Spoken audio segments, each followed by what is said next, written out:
Toward the end of 2022, the stock of Meta, the company owning Facebook, had lost nearly 75% of their value relatively to the peak 1 year before of over $378. By November, 1 year later, the actual price of the stock landed around $95. What happened? How could a security largely considered by many to be one of the core tech leaders in the US and the world collapse so catastrophically in little more than a single year? Have the macroeconomic forces of our time managed to wrestle one of the longest lasting social networks to the ground? Is the metaverse, the new darling of the company, dead on arrival? Has Zuckerberg simply just lost his golden touch?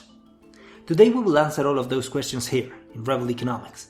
If you enjoy our content, please consider liking and subscribing. Each and every one of you helps tremendously, and we love to see you liking our videos. The 2022 collapse of the Facebook's parent company Meta represents a symphony of ills around the entity, coupled with a myriad of bad executive decisions that have plagued the tech giant during 2020 and 2021. But in order to analyze the way in which those two aspects affected Meta, we must first look back at the chronology of this collapse. First of all, during the 2 years of 2020 and 2021, the company started to publicly show certain signs of aging.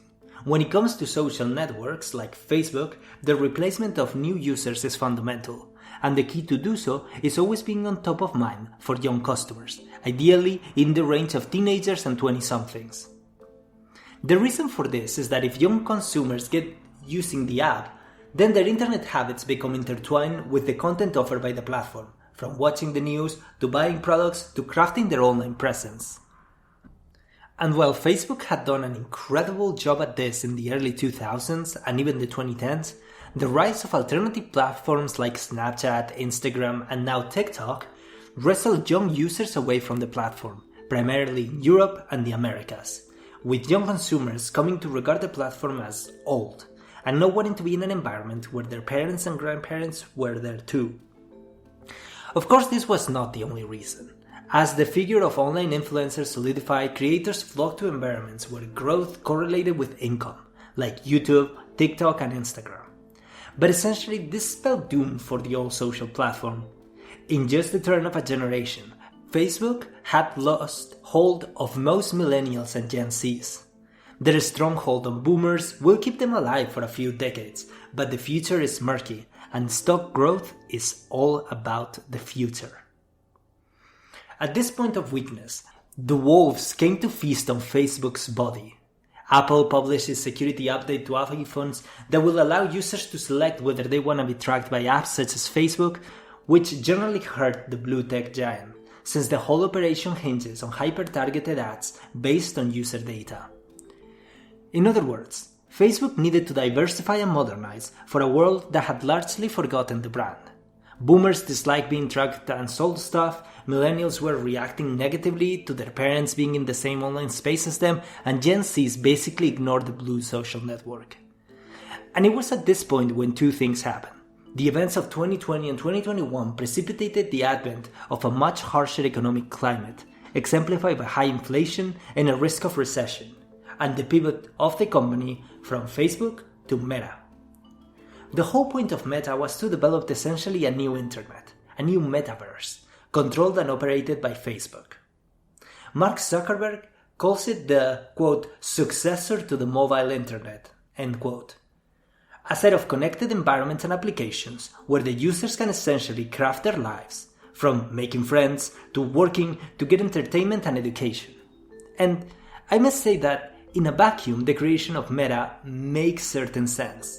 A declining social network cannot justify an ever-increasing stock price when every year new future customers are born that will never use it, and all users are beginning to die. But the promise of a new internet managed by Facebook as the monopolistic entity that regulates competition and charges a toll fee for every sale, now that might just do the trick.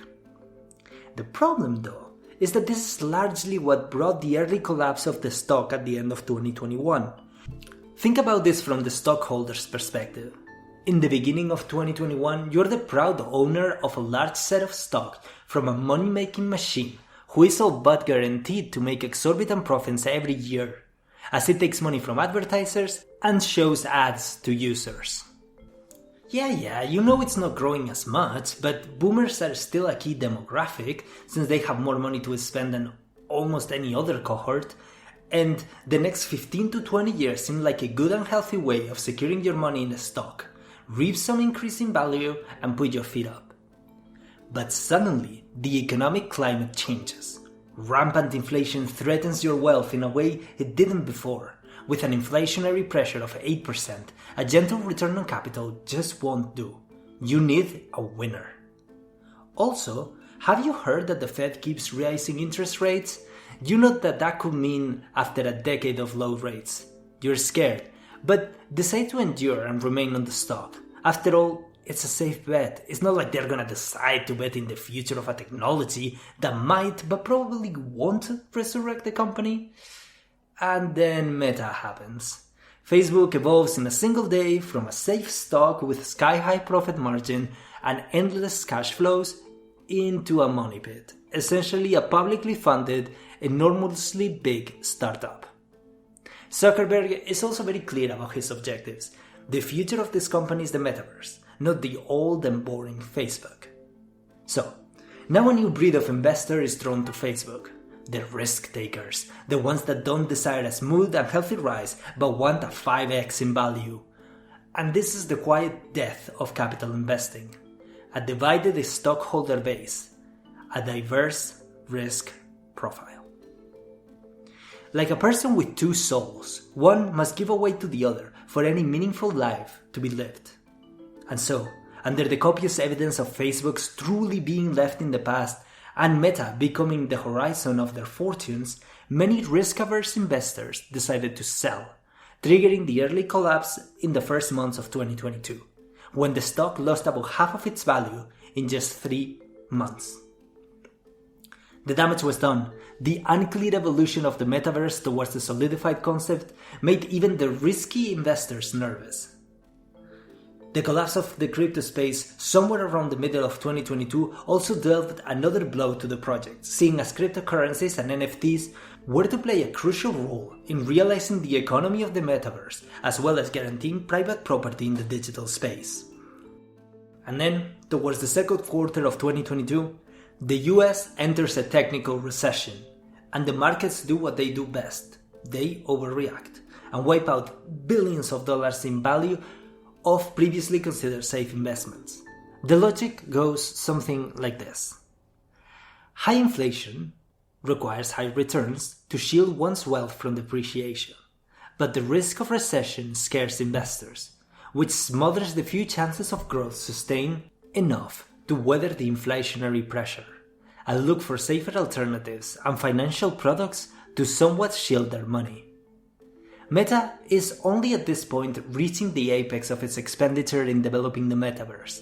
The reserves are vast, but this does not calm investors' minds, and eventually fear takes over and they decide to abandon Meta. Both the stockholders' risk profiles have been left disappointed. The risk-averse due to the reliable Facebook turning into Meta, and the risk-takers due to a bad economic climate. The final result, Meta is down 75%, and Zuckerberg must reassure investors that Meta is still worth it. The 2022 collapse of Meta is a fascinating story of both the impact of macroeconomic pressures bigger than any one single company and the poor decisions of the rulers of Facebook. In retrospect, we could argue that Facebook should have not become Meta, but instead have purchased or developed a company to operate the metaverse parallelly from their operations. This might have helped calm risk-averse investors while also bringing in some new ones. But this is all just speculation, and the evolution of Meta might still prove to be a success. From my perspective, a universe of digital worlds controlled by Zuckerberg is freaking terrifying. But some people are still into the concept, so I guess there is an audience for this new universe. But let us know what you think about the collapse of Facebook and the future of Meta in the comments, and consider subscribing and hitting the like button and the bell to stay notified every time we drop a new video.